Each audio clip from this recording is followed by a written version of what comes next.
Strength isn't built in comfort, it's built in challenge.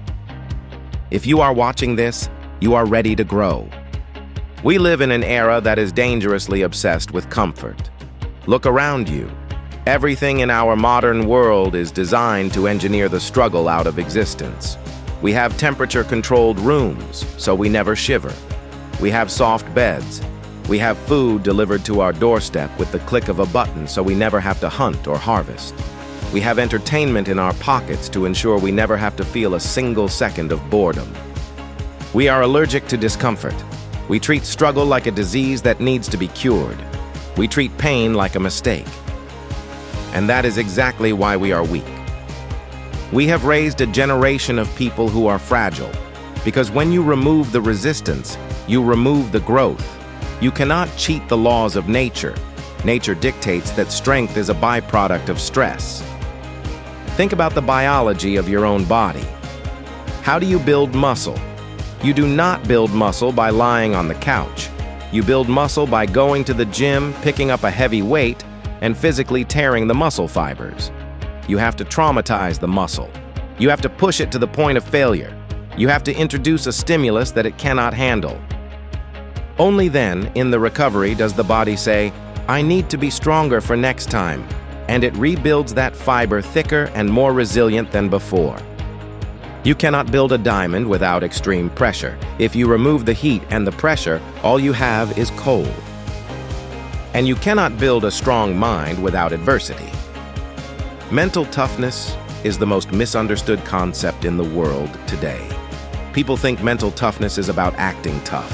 They think it is about being a robot.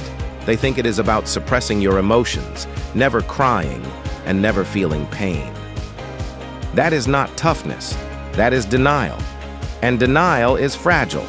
The moment the pressure gets too high, the person who suppresses everything will shatter. True mental toughness is not the absence of emotion. It is resilience. It is about your refractory period. It is about how quickly you can reset when life punches you in the face. And make no mistake, life will punch you in the face. It does not matter how rich you are. It does not matter how good of a person you are. Chaos is coming. A health crisis, a financial collapse, a betrayal, a loss. The universe does not care about your plans. When chaos hits, the average person panics. They crumble. They react instinctively. They let their emotions take the wheel. They look at the problem and they immediately play the victim. They ask the question that ensures failure. Why is this happening to me? Why did I lose my job? Why did she leave me? Why is the economy bad? They look for someone to blame. They look for an excuse to quit. They want the world to stop and comfort them. The champion does the opposite. The champion feels the pain. They feel the shock, but they do not react. They pause. There is a concept in Stoicism, often attributed to Viktor Frankl, a man who survived the concentration camps. He said, "Between stimulus and response there is a space. In that space is our power to choose our response. In our response lies our growth and our freedom." This is the secret that separates the elite from the herd. The average person has no gap.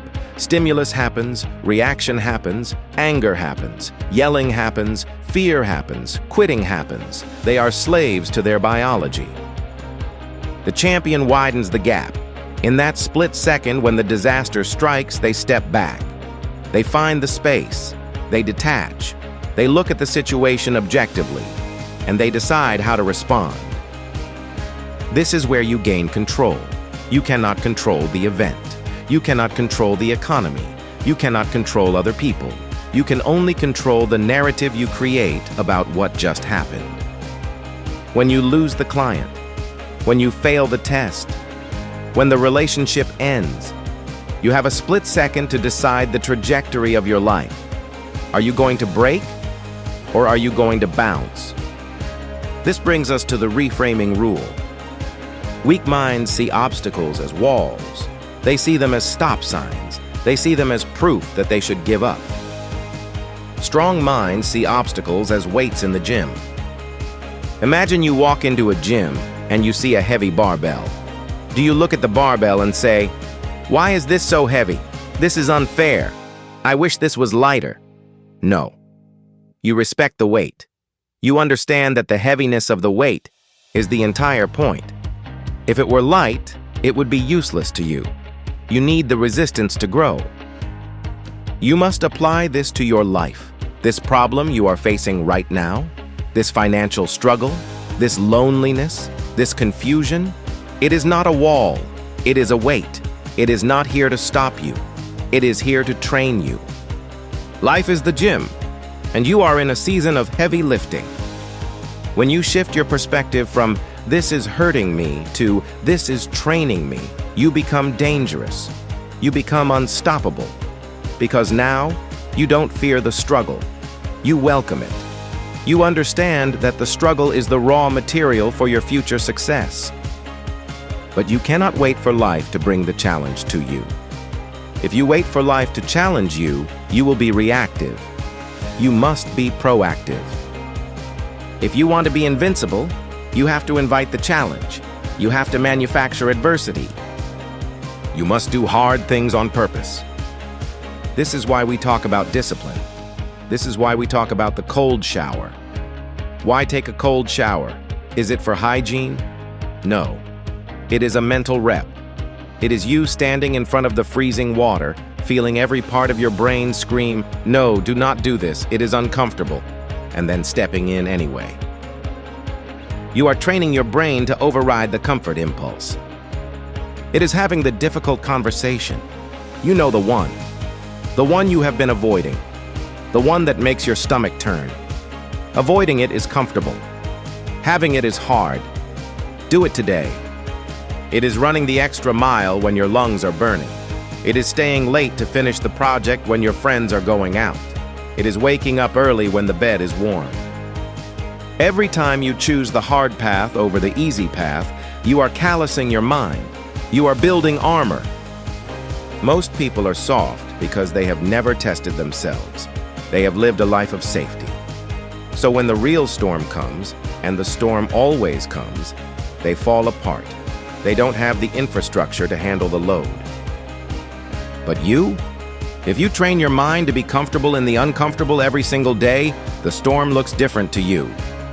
When the crisis hits, you don't panic. You say, "I have been here before. I know this feeling. I know this pain. I know how to handle this pressure." You won't need to get ready. You will already be ready.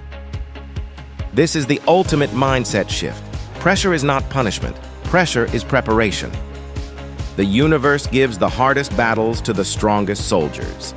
If you are going through hell right now, take it as a compliment. It means life knows you can handle it. It means life is preparing you for something massive. You cannot lead others if you have not led yourself through the fire. You cannot have wisdom if you have not had wounds. You cannot have victory if you have not had battles. So stop running from the difficulty. Stop praying for an easy life. Stop wishing for fewer problems. Turn around and face the storm. Walk into the wind. Embrace the suck. Because on the other side of that pain is the person you have always wanted to be. The pain is the bridge. The discipline is the vehicle. Welcome the pain. It is the only way to grow. Subscribe to Champions Mindset.